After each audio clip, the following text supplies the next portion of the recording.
Now we're getting a reminder about roadway safety laws here at 5 o'clock after a tragedy overnight in West Knoxville. Yeah, and this started with TDOT reporting a crash about 5:45 in the morning, westbound lanes of Pellissippi Parkway, just south of the North Shore exit.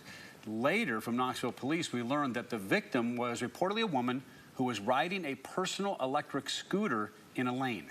Police revealed she was hit by another vehicle and died at that crash scene.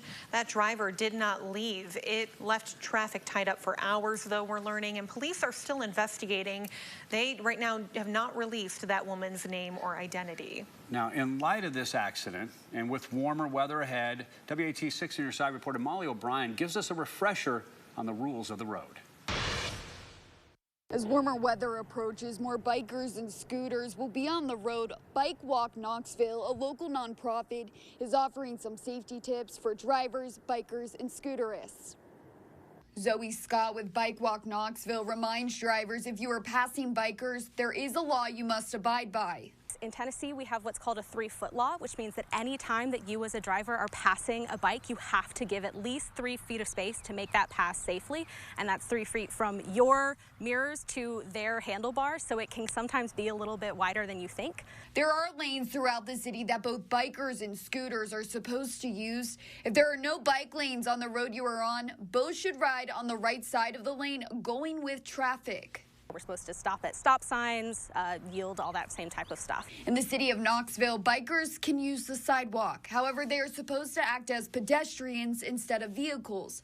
Electric scooters, however, must stay on the road. Scooters are legally supposed to be in the roadway. We do recommend that they use a bike lane whenever it's available, but scooters are not allowed on the sidewalks. That space is specifically reserved for pedestrians. The biggest advice Scott has for drivers: slow down. Biggest thing that we know is that as a driver, you can't avoid what you can't see, and as our speeds increase, your field of vision narrows a lot. Though helmets are not legally required, Scott encourages folks to wear them. Scooters are not required to wear a helmet when you're operating the e-scooters, but obviously we do recommend it.